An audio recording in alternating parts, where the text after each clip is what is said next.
చేసినటువంటి వ్యక్తి పేదవారి కోసం, వెనుకబడినటువంటి వాళ్ళ కోసం, వాళ్ళకు మంచి ముందుకు రావాలా అన్నటువంటి తన జీవిత ఆశయంగా పెట్టుకొని ఈరోజు భారతదేశంలో కూడా పేదవాళ్ళు కూడా, బడుగు బలహీన వర్గాలకు సంబంధించిన వ్యక్తులు కూడా మంచి మంచి స్థాయిలో ఉన్నారు అని అంటే రాజకీయంగా కానీ, అంటే ఉద్యోగరీత్యా కానీ గౌరవ అంబేద్కర్ గారి దానికి కారణం. ఈరోజు ఆ మహనీయుడి జయంతి దేశవ్యాప్తంగా కూడా జరుపుకుంటున్నారు. ఆయన స్ఫూర్తితో ఆయన ఇచ్చినటువంటి రాజ్యాంగాన్ని కానీ ఇవన్నీ కూడా పాటించాలన్నటువంటి ప్రయత్నం చేయకపోగా ఇప్పుడున్నటువంటి పరిస్థితులలో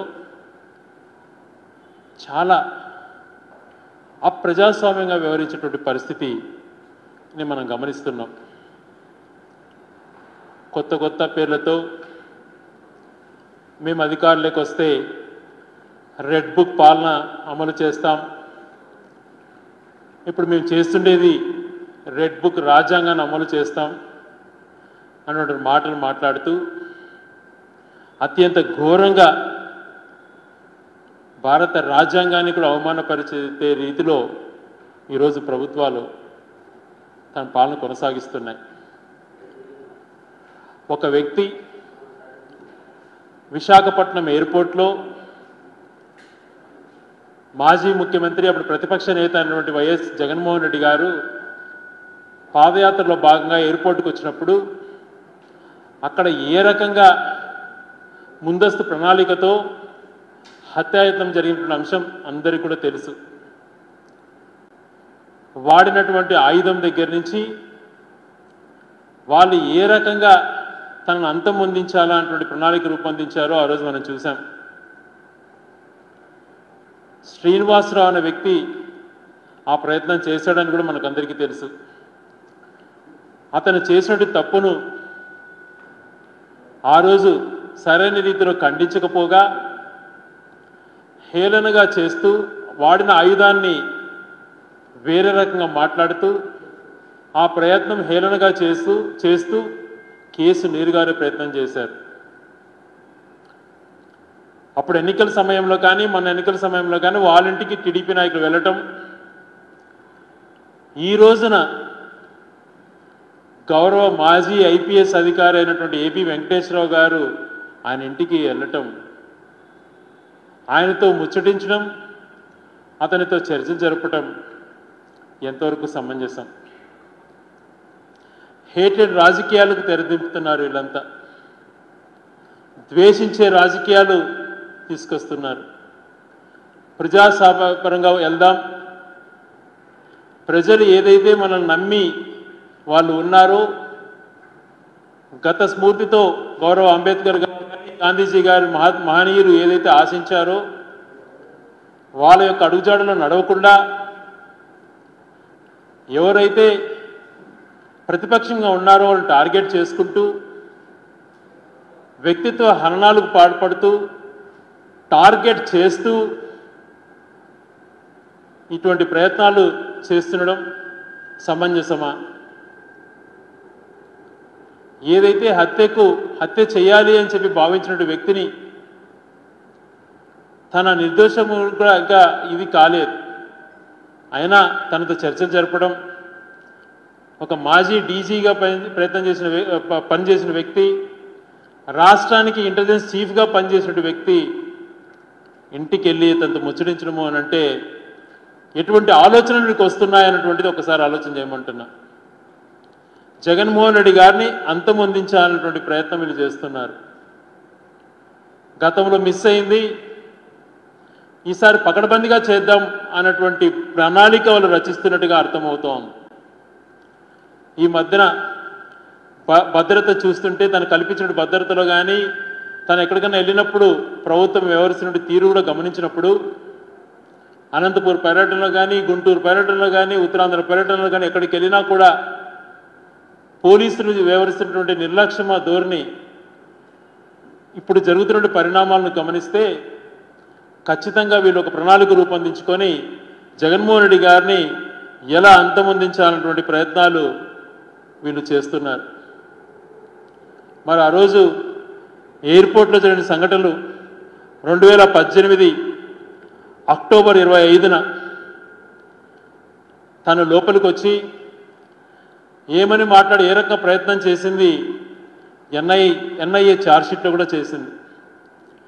కేసును తప్పుదోవ పట్టించేటువంటి ప్రణాళిక రూపొందించుకొని ఎన్ఐ కోర్టు అన్నటువంటిది విజయవాడలో మాత్రమే ఉంది, కేసులు ఎక్కువగా ఉన్నాయి అని చెప్పి వైజాగ్లో కూడా పెట్టాలని ఆలోచన చేస్తే ఈ కేసు కోసం తప్పుదోవ పట్టేది వైజాగ్లోనే జరుపుతున్నారు, కేవలం ఈ కేసు కోసమే అని చెప్పి ప్రచారాలు చేశారు.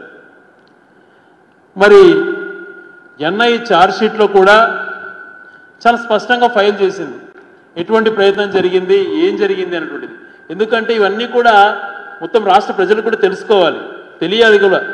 ఎన్ఐఏ ఛార్జ్షీట్లో క్లియర్గా మెన్షన్ చేయడం కూడా జరిగింది. ఎన్ఐఏ ఛార్జ్షీట్లో ఆ పాయింట్ మెన్షన్ చేసే పాయింట్లో attacked Mr. YS Jaganmohan Reddy and attempted to stab him on the neck with a sharp knife with intention to kill him, in the process inflicted an injury of the upper left arm of YS Jaganmohan Reddy గారు అన్నటువంటి point ఇది. కానీ తర్వాత వాళ్ళు chargesheet frame చేసిన దాంట్లో కూడా premeditated plan, he attempted to stab YS Jaganmohan Reddy on his neck with a sharp knife with intention to kill him and in turn injured the topmost part of the left arm. Thus he committed an offence under section 307 IPC. ఆయన commit అయినటువంటిది, case file అయినటువంటిది కూడా NIA ఛార్జ్షీట్లో కూడా ఉన్నా కూడా మరి ఎందుకని అధికారి అక్కడికి వెళ్ళారో వెళ్ళటంతో పాటు గత కొద్ది రోజుల నుంచి చూస్తే ద్వేషించే తత్వంతో ప్రొవోకేట్ చేసే విధంగా పోస్టులు పెడుతుండడం, జగన్మోహన్ రెడ్డి అనే వ్యక్తిని గురించి వ్యక్తిత్వ హననానికి పాల్పడుతూ ఏ రకంగా తనకున్నటువంటి ద్వేషాన్ని వెలిపించుకుంటున్నాడో ఒకసారి నిజంగా ఆశ్చర్యం వేస్తుంది. మీరు ఇంటెలిజెన్స్ చీఫ్గా 5 సంవత్సరాలు పనిచేశారు. అప్పుడు తెలుగుదేశం పార్టీ అధికారంలో ఉన్నప్పుడు మీరు 23 మంది శాసనసభ్యుల్ని ఏ రకంగా పార్టీ మార్పించారో అందరికీ తెలుసు. అత్యంత ఆధునికమైనటువంటి టెక్నాలజీ యూజ్ చేసుకొని ఫోన్ ట్యాప్ చేస్తున్నారన్న విషయం కూడా అందరికీ తెలిసినటువంటి అంశమే. వీటికి అన్నిటికీ పాల్పడిన దాని వలన కొద్ది రోజులు మీకు ప్రభుత్వం నుంచి కొత్త ప్రభుత్వం నుంచి పోస్టింగ్ ఇవ్వకపోతే ఇంత ద్వేషంగా చూసుకోవాలా? మరి మీరు చేస్తున్నటువంటిది ఏంటి? ఒక సామాన్య వ్యక్తి పిఎస్ఆర్ ఆంజనేయులు గారు గతంలో ఇంటెలిజెన్స్ ఆఫీసర్గా పనిచేశారని చెప్పి ఇప్పటివరకు మీరు పోస్టింగ్ ఇచ్చారా? అనేకమైనటువంటి ఐపీఎస్ అధికారులను ఏ రకంగా వేధిస్తున్నారు? 4 ఐపీఎస్ అధికారులను సస్పెండ్ చేయడం గతంలో ఎప్పుడన్నా జరిగిందా?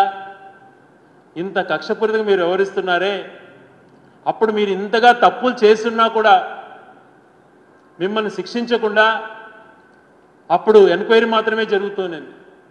దానికి ఇంత ద్వేషం పెట్టుకొని ప్రజాస్వామ్యంలో ఈ రకమైనటువంటి ధోరణి అవలంబించడం, హత్య చేయాలా అన్నటువంటి వ్యక్తితో మంత్రాలు జరపటం, హేటెడ్ స్పీచ్లు, కుల మీటింగ్లలో ఇష్టానుసారం రెచ్చగొట్టి మాట్లాడడం, ఇవి కరెక్టా? ఇప్పుడే యువత కానీ మిగిలిన వాళ్ళంతా కూడా ఈ కులమతాలకు అడిక్ట్ అయిపోయి ఎక్కడ తప్పుదోవ పట్టించి ఇటువంటి సమస్యలు వస్తుంటే దీన్ని ఎలా అరికట్టాలి, అందరినీ ఒక తాటిపైకి ఎలా తీసుకురావాలన్నటువంటి ఆలోచన చేయాలి. కానీ దేశించే తత్వం ప్రోత్సహించి ఈ రకమైనటువంటి విధ్వంసం సృష్టించాలి, నచ్చని వ్యక్తుల్ని భౌతికంగా లేకుండా చేయాలన్నటువంటి ప్లాన్లు చేసుకోవడం సమంజసమా? దీన్ని ఏమనుకోవాలి? ప్రజాస్వామ్యాలపైన మీకున్నటువంటి గౌరవం ఇదా? మరి ఎన్ఐఏ ఫ్రేమ్ చేసినటువంటి ఛార్జ్షీట్లోనే వాళ్ళు ఇచ్చినటువంటి దాంట్లోనే ఇంత క్లియర్గా అతను ఏ రకంగా చంపాలనుకునింది, ఎక్కడ పొడవాలనుకునింది, ఏ రకంగా అంతిమ అందించాలన్నటువంటి ప్రణాళికను చేశాడో దాని అన్నిటిపైన మనకు ఆ కేసులో ఉంటే మరి ఆయనతో మంతనాలు ఏ విధంగా జరిపావు? మాకు చాలా అనుమానాలు ఉన్నాయి. అప్పుడు కూడా ఆ శ్రీనివాసరావు అనే వ్యక్తి పైన కేసులు ఉన్నాయి. మరి ఆయన ఎలా వచ్చాడు ఎయిర్పోర్ట్లోకి? అక్కడ క్యాంటీన్ నడుపుతున్నటువంటి హర్షవర్ధన్ చౌదరి గారికి ఆ క్యాంటీన్ ఎవరిప్పించారు?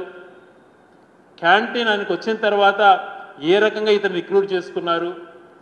ఈ రిక్రూట్ చేసుకున్న వ్యక్తి విఐపి హాల్లోకి వెళ్ళి, విఐపి అతిథులు వచ్చేటువంటి హాల్లోకి వెళ్ళి అక్కడ ఉండి జగన్మోహన్ గారిని దగ్గర నుంచి తను అటాక్ చేయడము, ఇవన్నీ ఎవరి నుంచి ప్లాన్ ఉంది అటువంటిది మేము అన్నీ కూడా గతంలో చెప్తే కూడా దీన్ని అసలు పట్టించుకోలేదు. ఈ కేసుని ఎలా నీరుగార్చాలన్నటువంటి ప్రయత్నం చేస్తున్నారు. నిజంగా ఆశ్చర్యం వేస్తుంది ప్రజాస్వామ్యంలో కొన్ని సంఘటనలు చూసినప్పుడు. కడపలో పులివెందులలో వైఎస్ వివేకానంద రెడ్డి గారి హత్య జరిగింది 2019లో. 2018లో జగన్మోహన్ రెడ్డి గారు అంతమొందించారు, ప్రణాళిక రూపొందించారు. వివేకానంద రెడ్డి హత్య జరిగిన తర్వాత గత 5 సంవత్సరాల నుంచి నిజంగా వ్యవస్థలపైన నమ్మకం పోయింది. ఇప్పుడు మాలాంటి వాళ్ళము ఖచ్చితంగా వ్యవస్థలో ఏమున్నాయి, లోపాలు ఎక్కడున్నాయి, ఈ లోపాలని సరిదిద్ది ఒరిజినల్ ఫ్యాక్ట్స్ను చెప్పాలని చూస్తాం. కానీ అర్థం కాని అంశం ఏంటంటే ఆ హత్యకు పాల్పడిన వ్యక్తులు, హత్య చేసిన వ్యక్తులు ఏ రకంగా మేము మరణాయుధం తెచ్చుకున్నాం, ఆ మరణాయుధంతో ఏ రకంగా అతన్ని నరికాం, అతను నరికిన తర్వాత నరికే విషయంలో ఏ రకంగా మాకు వెనక నుంచి పట్టుకున్నారు, ఏ రకంగా సహకరించారు, అన్ని విషయాలు చంపిన తర్వాత ఆయుధాన్ని తీసుకొని ఎక్కడ వేశాం అని అన్ని విషయాలు తేలిన తర్వాత కూడా నేనే చంపినానని ఒప్పుకున్న వ్యక్తికి బెయిల్ మంజూరు చేయించి బయట తిప్పడం ఏంటో, కేవలం ఒక ఇష్యూని ఎస్టాబ్లిష్ చేసి దీని వెనకాల ఏదో వ్యూహం ఉంది అన్నటువంటిది వాళ్ళంతా వాళ్ళే ఊహించి దాన్ని క్రియేట్ చేసి అప్రూవర్ అన్నటువంటి కాజును యూటిలైజ్ చేసుకొని చంపిన వ్యక్తులను మేము ఎలాగ చంపామో అని చెప్పిన వ్యక్తులను బయట తిరగడిస్తూ ఈ కేసును ఇలా డ్రాగ్ చేసుకుంటూ పోవడము ఆశ్చర్యం కల్పిస్తుంది. నిజంగా వాళ్ళే చెప్తున్నారు మేమే చంపాము, ఎట్లా చంపామన్నటువంటిది. మరి దాని వెనకలు ఏదో ఉందని ఒక ఓటు వాడుకొని చట్టంలో ఉన్నటువంటి చిన్న చిన్న లూపోల్స్ని పట్టుకొని ఎవరిని దీన్ని ఇరికించాలా అటువంటి ప్రయత్నం చేసుకుంటూ పోవటం సమంజసమా? ఇప్పటికైనా దీని విషయాలు ప్రజలకు తెలియచేయండి. ఇలా పోతే సమాజం పైన లేకపోతే ఈ వ్యవస్థలపైన పూర్తిగా నమ్మకం సన్నగిలేటువంటి పరిస్థితి ఏర్పడుతుంది. మరి ఈ రకమైనటువంటి సంఘటనలు చేస్తూ ఇటువంటి ప్లాన్లన్నీ కూడా వ్యూహారచంగా ఒక సెక్షన్ ఆఫ్ పీపుల్ అంతా కూర్చొని దీన్ని ప్రణాళికబద్ధంగా చేసుకుంటూ పోతూ అదే రకంగా వ్యవస్థలను ఇప్పుడు మళ్ళీ గతంలో జగన్మోహన్ రెడ్డి గారు విధ్వంస పాలన చేశారనేటువంటిది మాటలు మాట్లాడుకుంటూ వస్తున్నారు. ఎవరు తప్ప విధ్వంస పాలన? విజనరీ అని చెప్పుకున్నట్టు చంద్రబాబు నాయుడు గారు ఎన్ రామారావు గారిని గద్దెనెక్కి 95 నుంచి 2004 వరకు ముఖ్యమంత్రిగా ఉన్నారు.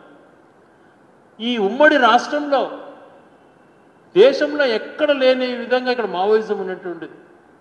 అనేకమైనటువంటి రాజకీయ నాయకులను, వందలాది మంది పోలీస్ అధికారులను, సామాన్య మానవులను, వేలాది మందిని నిర్దాక్షిణ్యంగా చంపేటువంటి పరిస్థితులు గ్రామీణ ప్రాంతాలలో. ఎక్కడ కూడా ఒక ప్రాంతానికి వెళ్ళి నివసించేటువంటి పరిస్థితులు లేనటువంటి పరిస్థితులు ఉన్నాయి. మరి అటువంటి పరిస్థితుల నుంచి 2004లో గవర్నర్ రాజశేఖర్ గారు ముఖ్యమంత్రి అయిన తర్వాత లా అండ్ ఆర్డర్ని ఎలా కంట్రోల్ చేశారు? మావోయిజం అటువంటిది ఇప్పటికీ కూడా కేంద్ర ప్రభుత్వం మళ్ళీ గుల్లలు పడుతూ ఉంది పైన రాష్ట్రాలలో, ఛత్తీస్గఢ్, ఒరిస్సా లాంటి రాష్ట్రాలలో. మరి ఆ కాలంలోనే 2006లోనే ఒక సంవత్సరంలోనే రాష్ట్రంలో ఎరాడికేట్ చేసినటువంటి వ్యక్తి, ఫ్యాక్షన్ అటువంటిది ఉండకూడదు అని చెప్పి ఆలోచన చేసిన వ్యక్తి, లా అండ్ ఆర్డర్ను కంట్రోల్ చేసినట్టు వ్యక్తి, ఆ వ్యక్తి కన్నా నువ్వు విజనరీనా? రైతులకు ఉచిత కరెంటు దగ్గర నుంచి చేసి రాష్ట్రంలో అనేక మార్పులు తీసుకొచ్చారు ఆ రోజు ఉమ్మడి రాష్ట్రంలో. మరి మళ్ళా చంద్రబాబు నాయుడు గారి వల్ల రాష్ట్రం విడిపోయి ఆంధ్రప్రదేశ్కి ఏదో చేస్తాను అని చెప్పి ఇక్కడ మోసపూరితమైనటువంటి మాటలు చెప్పి ఓడిపోయిన తర్వాత జగన్మోహన్ గారు ముఖ్యమంత్రి అయిన తర్వాత తను గొప్ప ఆలోచనలతో విద్యా వ్యవస్థను ఎలా సంస్కరణలతో ఎలా ముందుకు తీసుకెళ్ళాడు. ప్రతి ఒక్కరు గవర్నమెంట్ స్కూల్ కార్పొరేట్ స్కూల్గా ఉండాలి అని చెప్పి ఆలోచన చేసి, డిగ్రీ కాలేజీలకు ఇలా ఉండాలి, వాళ్ళు టయానికి ఫీజు రియంబర్స్మెంట్ ఇవ్వాలని ఆలోచన చేసి, గ్రామీణ ప్రాంతాల్లో కూడా సామాన్య మానవుడు ఇంగ్లీష్ మీడియం చదువుకోవాలని ఆలోచన చేసి విద్యను ఎంతో ప్రతిష్టపరిస్తే అమ్మఒడి లాంటి కార్యక్రమాలతో, అదే రకంగా ప్రజలకు ఉపయోగపడేటువంటి ఆరోగ్యశ్రీని 25 లక్షల రూపాయల వరకు చేసి కొన్ని వేల ప్రొసీజర్స్ పెంచి ప్రతి ఒక్క ఆరోగ్య కేంద్రాన్ని మెరుగైన రీతిలో అభివృద్ధి చేసి ప్రతి హాస్పిటల్లో ఎంబీబీఎస్ డాక్టర్ ఉండాలని చెప్పి ఆలోచన చేసి ఇంటింటికి వైద్యం చేరాలని ఆలోచన చేసి వైద్యాన్ని అంత రకంగా బలోపేతం చేస్తే ఆయన విధ్వంస పాలన. 1,41,000 ఉద్యోగాలు ఒక్క సంవత్సరం 6 నెలల్లోనే పారదర్శకంగా ఇవ్వడంతో పాటు ఆర్టీసీని విలీనం చేసుకోవడంతో పాటు ఎంతోమందికి అవుట్సోర్సింగ్ ఉద్యోగాలు కూడా ఎన్నో రావడం జరిగింది. అదే రకంగా ఈ రాష్ట్రానికి దిక్కుచేయనటువంటి పోర్ట్స్ ఉన్నాయని చెప్పి పోర్ట్ల నిర్మాణం బ్రహ్మాండంగా చేపట్టి కొలికి తీసుకొచ్చాడు. ఫిషింగ్ హార్బర్లు అయితేనేం, పోర్ట్లు అయితేనేం 17 మెడికల్ కాలేజీలు కూడా బ్రహ్మాండమైనటువంటి రీతిలో ముందుకు తీసుకొచ్చాడు. ఇవన్నీ చేసినందుకు ఆయన విధ్వంస పాలన. వ్యవసాయాన్ని కూడా రైతులకు మద్దతు ధర ఉండాలని చెప్పి ఎప్పటికప్పుడు ఆలోచన చేసుకొని అదే రకంగా రైతు భరోసా అనేటువంటిది క్రమం తప్పకుండా ఇస్తూ ఖరీఫ్ అయిపోతానే రబీకి సంబంధించినటువంటి నష్టపరిహారాన్ని వెంటనే ఇవ్వటము, ఏ సీజన్కి ఆ సీజన్ స్పష్టంగా ఉండాలని చెప్పి ఆలోచన చేసి రైతులకు భరోసాగా ఉండటం ఆయన చేసినటువంటి విధ్వంసక పాలన. అదే రకంగా ఎన్నికల ముందు 14 లక్షల కోట్ల అప్పులు చేసేశాడు, 10 లక్షల కోట్ల అప్పులు చేసేశాడు, 12 లక్షల కోట్ల అప్పులు చేశారు అని చెప్పి మీరు ఏ ఫిగర్ చెప్పారో మీకే అర్థం కాకుండా ఉన్నటువంటి పరిస్థితులలో అధికారులకు వచ్చిన తర్వాత మీ అదే ఫైనాన్స్ మినిస్టర్ గారే వాస్తవ అప్పుల పరిస్థితి బయటపెట్టారు. కేవలం 5 లక్షల కోట్లు మాత్రమే, అందులో 3 లక్షల కోట్లు మీరు ముందు చేసినట్టు ఉన్నారు. ఈ రకమైనటువంటి నిందలు మోస్తూ ఒక బ్రాండ్ చేసేయాలి జగన్మోహన్ రెడ్డి గారిది విధ్వంస పాలన అటువంటి క్రియేషన్లో మీరంతా ఒకటై చేయడం ఎంతవరకు సమంజసం? గౌరవనీయులైనటువంటి ఏబి వెంకటేశ్వరరావు గారు, మీరు ఒక సివిల్ సర్వీస్ నుంచి వచ్చినటువంటి వ్యక్తి. ఈరోజు ఎలాగుందంటే ఒక సైనిక పాలన ఉన్నటువంటి దేశంలో, ప్రజాస్వామ్యాన్ని నిర్దాక్షిణంగా అణిచివేసేటువంటి దేశంలో ఒక ప్రజాస్వామ్యవాది ఎవరైనా గొంతు విప్పితే ఆ వ్యక్తిని ఎలా చంపారా అని చెప్పి ఒక మాజీ సైనిక అధికారి నియమిస్తారట. అలాగా నిన్ను నియమించినట్టుంది ప్రభుత్వం.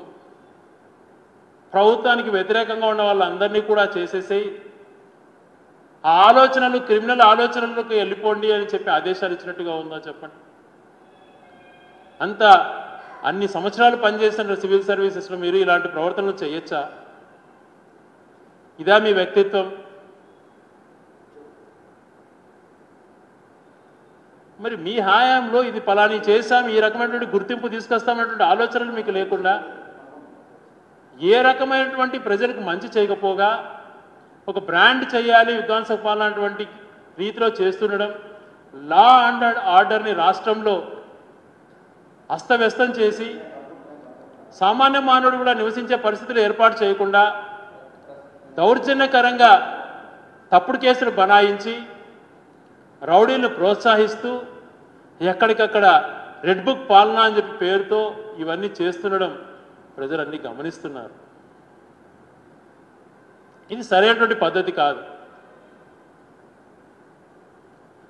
మీకు ఒకవేళ గతంలో ప్రభుత్వంలో మీకు ఏదైనా అన్యాయం జరిగినంటే మీరు న్యాయస్థానాల్లో అప్పీల్ చేసుకున్నారు, న్యాయస్థానంలో తగిన తీర్పునిచ్చిన ఆ తీర్పును గౌరవించింది ప్రభుత్వం. మరి మీరు ఈరోజు న్యాయస్థానం గౌరవిస్తున్నారా? మీరు చెప్పిన మాట వినలేదు అని చెప్పి ఐపీఎస్ అధికారులు ఐఏఎస్ అధికారులు ఎలా వేధిస్తున్నారు? గతంలో మంచిగా పనిచేశారు, ప్రభుత్వానికి కొంచెం అనుకూలం ఉన్నారని చెప్పి ఉద్దేశంతో అధికారులను ఐపీఎస్ ఐఏఎస్ చూడకుండా వాళ్ళని సస్పెండ్ చేయడం. మరి ఏమైపోయినాయో ఈ అసోసియేషన్స్ వీళ్ళన్నీ కూడా ఎందుకు మౌనం వహిస్తున్నారో తెలియటం లేదు. వీటన్నిటిపైన డిస్కస్ చేద్దాం. నిజంగా వెంకటేశ్వరరావు గారు మీలాంటి వ్యక్తి, మీకు నిజంగా ఈ రాష్ట్రం పైన చిత్తశుద్ధి ఉన్నా, ప్రజాస్వామ్యం పైన గౌరవం ఉన్నా, మీరు మీ ఆలోచనలు ఏమున్నా కూడా మీరు మేము చేసినటువంటి తప్పును ఏదన్నా కూడా మాట్లాడాలనుకుంటే మీరు ఎక్కడున్నారో చెప్పండి, మీరే ఒక ప్లేస్ ఫిక్స్ చేసి నన్ను పిలవండి, నేను వస్తాను మీ దగ్గరికి వచ్చి మాట్లాడదాం. ఓపెన్ డిబేట్తో ఇద్దరం మాట్లాడదాం. మీరు అంతగా ద్వేషించే తత్వం మీకు ఎందుకు వచ్చిందో నేను వింటాను. మేము ఏ రకమైన ఆలోచనతో ఉన్నామో, మేము ఈ వ్యవస్థలపైన ఎలా గౌరవప్రదంగా ఉన్నామో నా వర్షం చెప్తాను మీకు. మీరు నిజంగా చిత్తశుద్ధి ఉంటే ఆ మీటింగ్ అరేంజ్ చేయండి.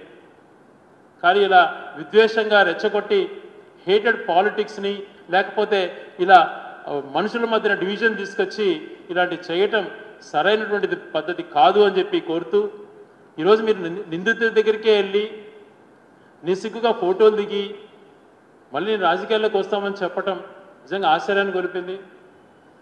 రాజకీయాల్లోకి రండి, స్వాగతిస్తాం, కానీ చేసే విధానంలో మనిషికి కొన్ని ప్రిన్సిపల్స్ ఉండాలి. వ్యక్తిగతంగా టార్గెట్ చేసుకొని హిడెన్ అజెండాతో రావటం కాదు. మీకు ఏ ఆలోచనలు ఉన్నాయో, ఏ రకంగా మీరు ప్రజాస్వామ్యంలో చేయబోతున్నారో వచ్చి పోటీ చేయండి, ప్రజలకు వివరించండి. అంతేగాని ఇలాంటి హేటెడ్ పాలిటిక్స్ చేయొద్దని చెప్పి విన్నమిస్తూ, ప్రజాస్వామ్యంలో ఈరోజు అంబేద్కర్ జన్మదినమైనటువంటి దాన్నన్నా మనన చేసుకొని అటువంటి స్ఫూర్తిదాయకమైనటువంటి నాయకుల యొక్క విలువల్ని నెమరు వేసుకొని మంచి పాలన అందించాలని చెప్పి కోరినటువంటి తెలుగుదేశం నాయకులకు నేను కోరుకుంటున్నాను.